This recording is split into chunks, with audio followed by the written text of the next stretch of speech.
This is the Demystifying Mental Toughness podcast, hosted by David Charlton, and you're listening to this podcast to help you build your own mental toughness, or so that you can support other people or your clients better. Either way, you will learn more about developing this plastic personality trait that all but guarantees that you will perform better and lead a more prosperous life. Welcome back to the Demystifying Mental Toughness podcast with your host, David Charlton. Today is going to be a solo episode where I break the podcast episode down into 4 parts, and I'm going to bring in some old episodes and some different quotes from that, as well as factoring in some other approaches. So today's podcast is going to be looking at commitment, which is an element of mental toughness and which I've touched on before. Firstly, I'm going to play a little clip now from Steve Hackney in episode 21 around commitment levels. Well, firstly, I'd say you have to have an amazing work ethic if you want to strive to get to the top, wherever that is. And you have to really dedicate yourself to your craft. You know, there are no shortcuts in life. You have to work hard, and your work ethic has to be up there. It's got to be up there with the best for you to become one of the best. So that, I would say, that would be the first thing. Work ethic is paramount importance. So now that you've heard Steve there talk about work ethic and commitment, I'm wondering what that actually means to you. He talked about amazing work ethic, about being up with the best. So my job now is to help you decide and think about that in a bit more detail. What is it that you can do in order to improve your work ethic? You could reach out to the best, perhaps, find out what it means to them. You could ask them what their daily habits are like. What are the extras that they do at the end of the day, the end of a training session? How is it that they plan their time? What is it that they do on a morning, on an evening? So when they wake up, what's that routine look like? What do they do before they go to bed? Maybe they ditch their phones for a period of time so they can sleep better. Maybe they stretch first thing in the morning. They get the foam roller out, or do that on an evening. The important thing is to ask questions from these type of people. It's very easy to make assumptions and get a little bit overwhelmed about working hard, but learning from the best is a skill. And it's certainly a skill that Steve mentioned in his episode. So that would be my advice from his clip. Reach out to the best. Find out what it is that they do. I mentioned there about how they plan their time. That again is another important factor. Often athletes can have an awful lot of time on their hands, and that actual planning element, they're not very good at all. They don't know how to plan. And maybe you could reach out to somebody like myself or a coach, and they may well help you how you can plan your time so you're most effective.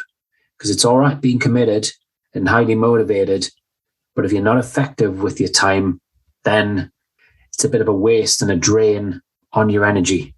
Now for my second point, and this relates to a book that I've recently read from Arsene Wenger, My Life in Red and White. So in the book, he has a quote: "The coach's role is to make the player understand everything that serves the interests of the game. To do this, he must speak to the child within each player, to the adolescent he was, and the adult he is now. Too often a coach tends only to speak to the adult, issuing commands for performance, for victory, for reflection, to the detriment of the child who's playing for pleasure, living in the present." So what does that mean to me? That means to me that this drive to succeed, again, these motivation, commitment levels, the messages that come from coaches can often be about this, about driving and pushing through, things like that. These are fantastic up to a point, but there needs to be a balance, a fine line there. It's so easy for people, for athletes, to lose the fun factor, to lose that feeling of being a child, of exploring, of playing for pleasure, the feelings of having fun, the love of the game, the being in the zone. And as Arsene mentioned about the present moment, often when you're highly committed, you can spend an awful lot of time in the past where you're critiquing your performances and you're quite negative about that. You're very self-critical, or You're in the future. And when you get in the future, you can get overwhelmed by the things that you need to be doing to get better. And those childlike feelings you can really struggle with. So often in my work, I end up doing some inner child work to help those type of people. One of those things I ask people to do is to write a letter to themselves, to their younger selves, offering advice. So if that is you, perhaps you are that athlete who's highly committed, driven, really wants to succeed, but you're having a hard time and just not enjoying what you're doing, perhaps. You've lost that love of what you're trying to do and that hunger. That could be something that you do. Write a letter to your younger self where you're really asking them for advice and for help. Give it a try. Now for the third part, I'm going to play a little clip from Vallely, who's a golf coach, who again talks about commitment from a slightly different angle this time. Secondly, I would say, work your tail off. If you want to get good at golf, you need to put the time in. The quote now, the ladder to success can't be climbed with your hands in your pockets. So it's not just going to land in your lap. You've got to get the right information for you, and you've got to be willing to put the work in. And the combination of those two things are going to make a huge difference. Like I said, the people who really push on, they fall in love with that process of improvement, and they're always looking to get better every day, and even myself, who doesn't compete really anymore, I'm still chipping and putting every single day. I go in the garden in this lockdown and I've got a tennis ball and I'll hit it 100 times against the wall. I just love golf. I love kind of working at my own game and trying to control the ball better. So your success is going to be the sum of kind of small efforts repeated daily, I suppose. I'm going to pick up on this from two different angles there. JJ mentioned about this work ethic and high commitment factor. We also mentioned about the right information for you. How do you know that? What is the right information for you? There's so much out there, isn't there, on social media, on YouTube, on the internet? And so many people are not very self-aware. So I think to help you on that, what I would say to yourself is question, what are your values? Why is it that you play your sport? Understand them deeply. Understand your learning styles. Are you a field player? Or are you more visual? Or are you a thinker? And you like to find instructions there to help you. If you think about if you go to IKEA and you've got a flat pack bit of furniture, do you read the instructions bit by bit when you're putting it together? Or do you visualize it up there and then you just go ahead and do what you need to do? Have a little think about that, because that is important in the way that you learn and go about your business. Also, I'm going to throw into the mix, what are your strengths as a golfer, or if you play a different sport? What is it that you're good at? What is it that you need to improve upon? Then you can work out from there what actually is the right information for you. And if you're not sure, speak to your coach, speak to someone like myself. We can help you with that. We have that expertise.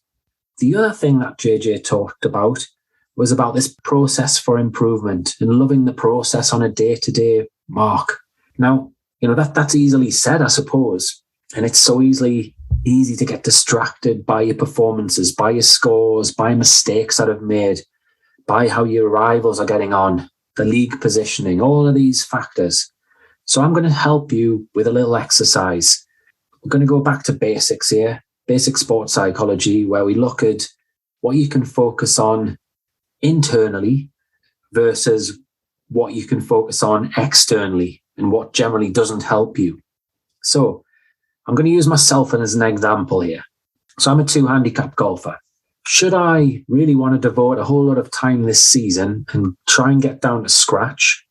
That could actually overwhelm me, and it certainly would have a few years ago.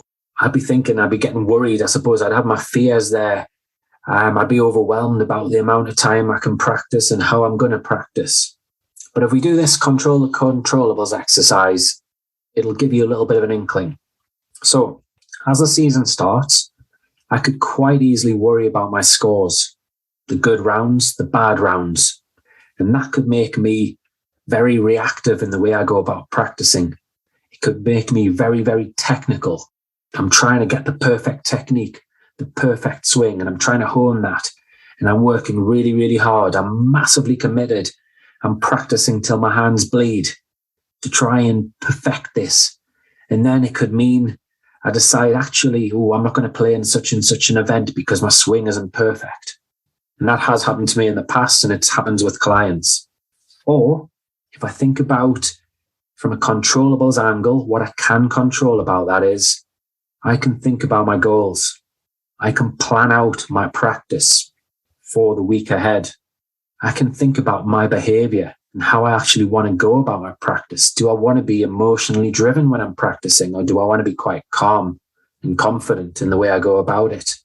Do I want to have a little bit of fun with my practice as opposed to always being reactive? Also, do I actually want to be honest with myself? And perhaps being honest with yourself is reaching out to somebody else who doesn't know you so well, somebody who's not in your family, for argument's sake, and is telling you things that you've heard and you just don't listen to. So that's important. Another thing external factors which could throw me off my quest to get from this 2 handicap to scratch could be mistakes that I make in rounds. I could be that person, and I have been that person who shouldn't make mistakes. I'm not allowed to make mistakes. I have super high expectations of myself. But let's be honest, the best, Tiger Woods in his prime, John Rahm's now, and then if you go into other sports, the Messis, the Ronaldos, they make mistakes. Our expectations can be so unrealistic and unhelpful at times. So that is something I can do. I can control that. I can have a look at my expectations. I can write them down. How many mistakes do I expect to make in a round? If I'm going to get to scratch, maybe it's 2, maybe it's 3. And then that allows me a little bit of room for maneuver so I don't get upset every time I make a mistake. I see that a lot with footballers. The footballer who, if I ask them how many times they expect to score out of 10, they'll tell me from 10 shots, they should score 8 shots. It's totally unrealistic.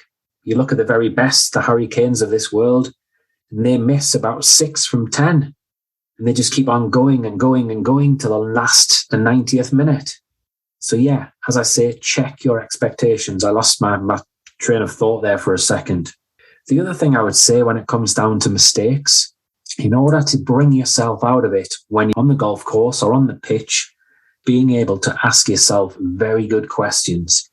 So when you make mistakes, people often get caught in the past where they're dwelling on this mistake, and they get very emotional and they get annoyed and frustrated. And then they flip to the future. So when they flip to the future, they're thinking in golfing terms, 3 holes, 5 holes ahead.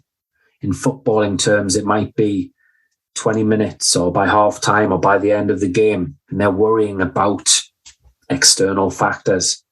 So how can you bring yourself back to the present moment? You can ask yourself a very good question. What is the next task? Or what's my job? If it's the golfer, it might well be your job is the next tee shot to try and hit the thin stuff, to try and hit the fairway. It's as simple as that. If it's the footballer or the rugby player, perhaps it's the next 2 minutes of your performance. That's what you need to worry about, as being in that game. And then you never know, in that 2 minutes, you might redeem yourself, scoring a goal or playing a wonderful pass through to a teammate. Then we've got weather conditions. Again, that can be something that frustrates you. It might upset the fact that you can't practice the way you'd like to practice. Or it could make life difficult, I suppose, when you're during that season. So yeah, if I'm that 2 handicap golfer trying to get a scratch and I have a month where the wind is blowing really, really hard and it's very difficult conditions, I've done it in the past and clients have done it, where their handicaps have gradually gone up because of the wind and the difficulty of conditions. And you can focus on that and it can upset the apple cart. So how do you deal with that? You can deal with that by having a plan. How are you going to play during those times? Or maybe you're not going to play so much, or you adjust the way you practice around that. It's pointless wasting time and emotion on the weather, because certainly in this country, in the UK, it changes an awful lot. Lastly, something I can't control would be if I lose my technique and my timing for a period of time, which is likely to happen. It might only be one round. It could be 2 or 3 rounds. In other sports, we could be talking about form here. So what is it I can control about that? I can be accepting. That's right. It's a big word, acceptance. I can accept that for the full season, I am not going to be on top form. I can accept that I am going to have some difficult days. So I've accepted that, but how do I change things up? Well, I have a plan again, and I stick to the plan. So in my training, in my day-to-day, daily routines, I have basics that I do. Basic warm-up exercises, basic gym exercises, drills that I get from my coach, that I do day in, day out. And I keep doing that regardless of how well I'm playing. Or if I'm not convinced about these drills helping, then I speak to them. I speak to the specialists and I change it up. But what I don't do is go onto YouTube and worry too much and keep flicking and changing technique, because it doesn't work. You've got to be consistent in what you're trying to do. And then the other thing I'd like to add into the mix there with that one would be having an understanding of my A game, my B game, my C game, my D game. So understanding when I'm at my best, when I'm good, when I'm average, and when I'm not so good. And then how I behave on the golf course during those moments. Or if I play a different sport, obviously how I behave. Do I end up getting fast? Do I become unsociable?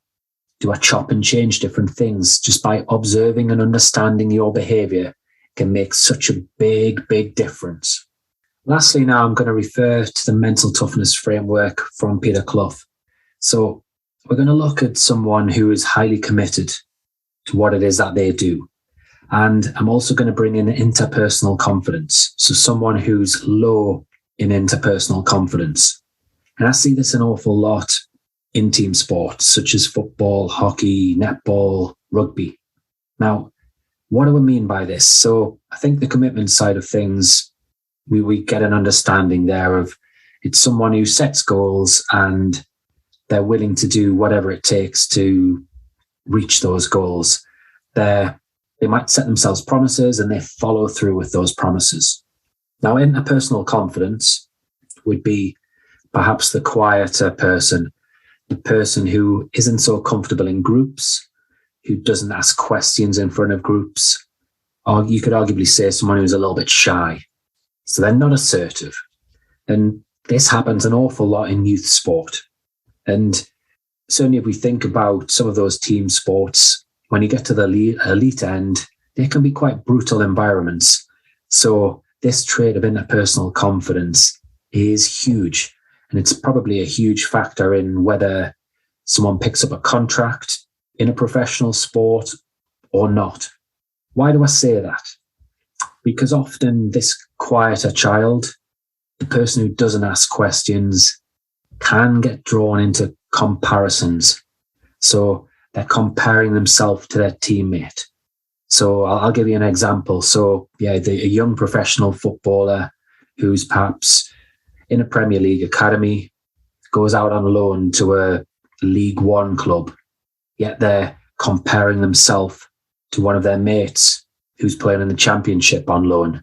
And straight away, they get quite self-critical. They're putting themselves down because this friend of theirs is playing in the Championship. So that has to be factored in. It might be, this is a common theme I see in team sports. Coaches like to compare player A against player B to try and motivate them. But to this person, it does the exact opposite. They become resentful and really, really self-critical. It can really have a huge impact on their confidence levels. And the kid who doesn't have that interpersonal confidence won't question the coach. They'll just take it until it drains their confidence. So how can we help this person, this young athlete, who does have low interpersonal confidence, yet is highly committed to their craft?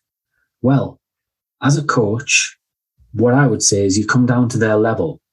So if you're tall, if you're 6'5", and the player is 5'3", then maybe you'll get down on one knee and you'll talk to them at their level.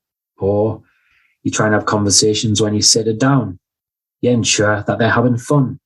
And then maybe, they see you as a fun-loving coach. Yes, I agree. You've got to push them. You've got to challenge them. But we're thinking about support here. How do you support them? And fun is definitely one aspect of that. So the supportive element, you get to know their values, what it is, what are their reasons for being involved in the sport, what motivates them. Really try and understand that. You're going to have to park your ego to one side as a coach. So I'll give you an example here. You don't want to be talking about your successes as a player and what you did if you are that coach. That's not necessarily going to help that individual. It's not really supporting them, because then they can get into comparison mode, comparing them against you as well. The other thing to factor in is social media. You may want to talk to them about social media and their usage. And again, get into this whole thing about comparisons, because quite often what I see in my work is at the end of a match or the end of a performance, the youngster is on their phone, on Instagram, on Facebook, looking at what their friends have done. Or they're looking at statistics. They might be looking at Strava or something like that if they're a runner or a triathlete. And they're comparing, contrasting all the time. It's not helpful for athletes. So if you're a coach listening to this, I would recommend that you're having conversations about this day in, day out on a regular basis to be able to really support your athletes. So I hope you've enjoyed this episode and my take on different elements of commitment. When you think about motivation is simply a desire for something.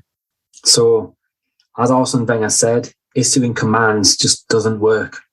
As I said, I'm a 2-handicap golfer, and I'm highly motivated to get to scratch handicap. But am I committed? I don't think I am. And somebody telling me that I need to be committed, that I need to do this, I need to do that, isn't going to wash. It's a lot more complex than that. So I hope the different tips, the different ideas that I've shared there have helped you. If you're an athlete, to get in an understanding, a coach to be able to motivate your athletes, and a parent to understand if your child is taking a dip there in their motivation and perhaps wants to quit their sport. That is a lot more difficult and complex than simply just telling them what they should be doing. So moving forward, you're going to find there's going to be more future episodes like this where I take some excerpts out of previous podcasts and then expand on it. I hope you found it useful. Please do get in touch if you want to tell me if you have found it useful or not, if that's the case. Also, what you might want to do is join the Sports Psychology Hub. It's a growing group that I've got on Facebook. There's over 1,500 people involved now, and we're always sharing ideas. I do different lives in there, live chats with different people, and going forward, I'm going to be doing more and more lives personally myself as well. So feel to dip in there. Get in touch if you want. I'm on all the social media channels. All of those notes are going to be in the show notes. So have a great week ahead. Enjoy yourself, and I look forward to creating next week's podcast. If you enjoyed this episode of the Demystifying Mental Toughness podcast with David Charlton, do check out my website, sport-excellence.co.uk, and my online sports psychology resources. The Sport Excellence website has essential resources for anyone looking to build their own mental toughness or the mental toughness of their athletes or teams, or if you want to achieve peak performance more often or optimal functioning. The Sport Excellence website has everything you need to keep moving forward and thrive. So go on, head over to sport-excellence.co.uk to find out more.